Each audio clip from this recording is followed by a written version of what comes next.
Hi again, Purposeful people. It's Richard Metcalf again, and I've got a quick video for you today based on a chat I had with an old colleague of mine, Nic Villa, who I worked with at Cisco for many years. He's a great guy.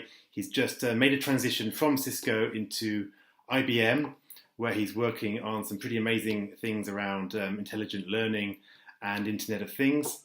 But I wanted to really share this video with you because he has just gone through a career change. He had a number of options open, and he's very strategic about the way that he thinks about where he is and where he wants to go. So I think you'll enjoy this video.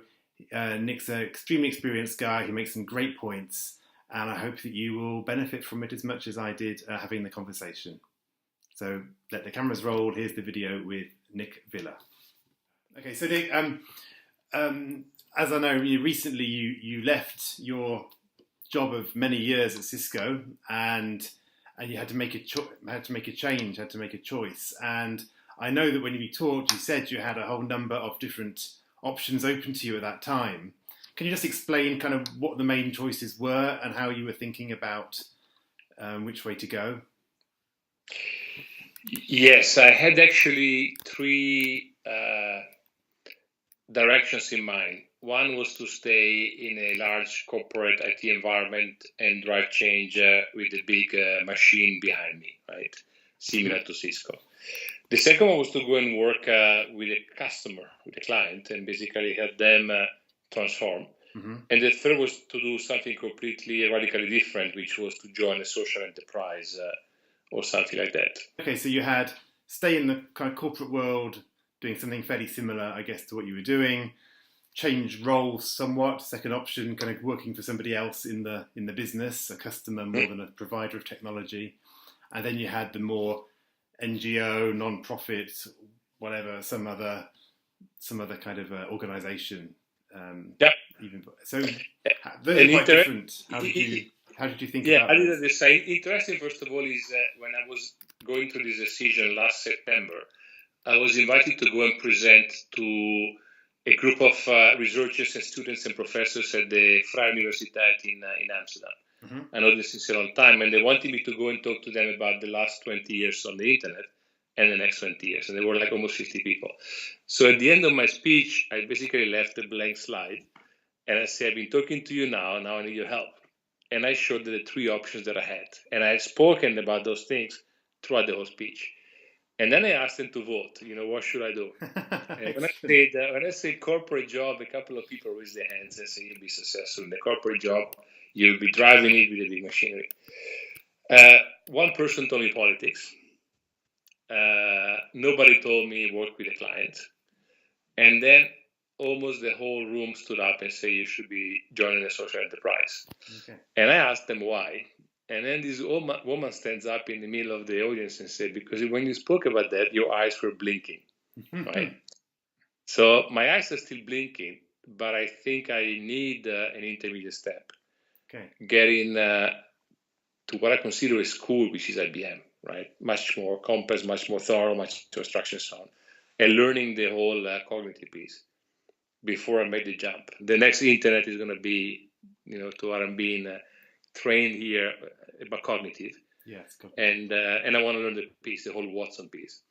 Yeah. And then maybe take the infrastructure, knowledge, and experience, what comes on top, experience, which is cognitive, and take it into a true social enterprise. And my idea is to run a large-scale enterprise, right? So far, you've been quite a few small initiatives, grassroots initiatives, and so on. Large corporations have not been able to go in the way they want in the social enterprise side.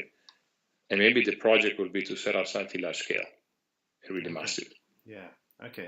That's really interesting. So you're able to think 2 steps ahead, effectively, right? To say, yeah. I know where I want to go, but I'm aware that it's not a one-step move. And actually, if I do this, I can have a bigger impact in a few years down the road. Yeah, at least that's right. Yeah, in that area. Okay, that's really interesting. And you mentioned as well that you're thinking about politics as well. So I guess those things tie together. So you've got quite a long range plan, really. In any case, I want to stay into the area, right? I wouldn't be willing to move and work for the customers in manufacturing, for example, or in financial services. That's not what I am. And the 2 steps ahead is basically what we always learned from Gary Bridge. Remember, Gary always said, think at least 2 steps ahead, not 3. And that's how you're going to be driving an impact. So I guess I'm keeping this in mind. Yeah, it's good advice. So as you're actually going through this corporate role, you're kind of thinking about, what am I going to do next? How am I going to take these skills and apply them somewhere else? Or maybe in the corporation, mm-hmm.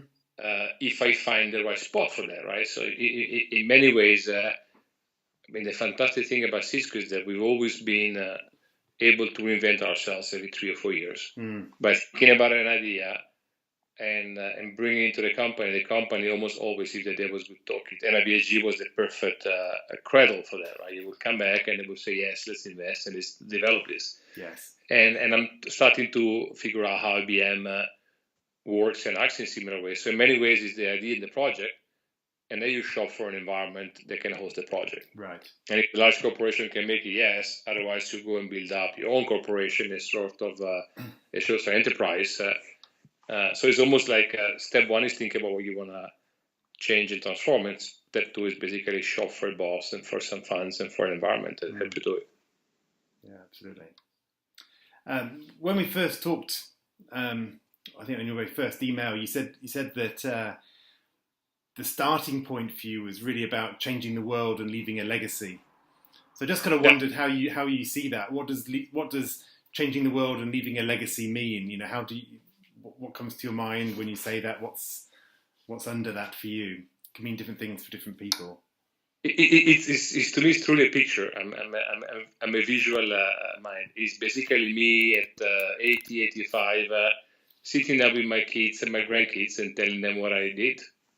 As simple as that. Yeah. And things that I changed and the things that I drove and the interesting thing that I developed. Yeah. And leave it really to them. Yes. Yeah. So that's really interesting because there's a lot of literature out there saying, you need to visualize, right? You really need to visualize that goal as the way to draw yourself towards it. And I think that's a brilliant example you just gave. Once you have that idea of what you're going to say to your grandkids. And I think when you're in your last year, these are very precious moments. So maybe projecting too much there, but it's about how proud I'm going to be feeling myself and having people that I love, be proud of, because those last moments are going to be the ones that you leave behind. And people remember that. Yeah.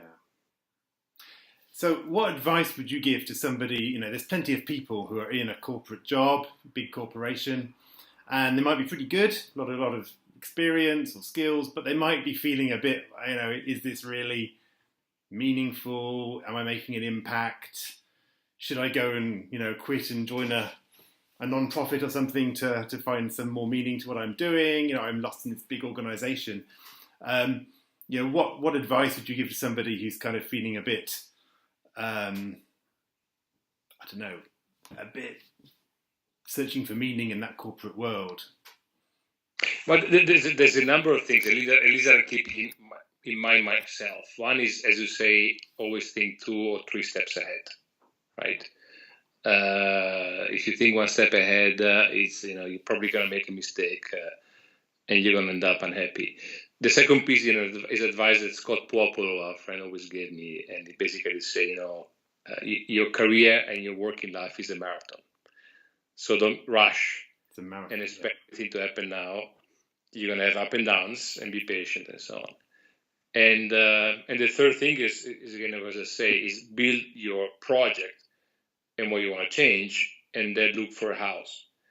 And so far, be lucky enough to have that house be in corporate environments like Cisco and now IBM. Yes. But it's not about do I work for a social enterprise, do I work for a company, do I work for a customer, do I work for a party? But it's more, what am I trying to do? Can I do what I want to do in the environment in which I am? And as far as I can, I stay.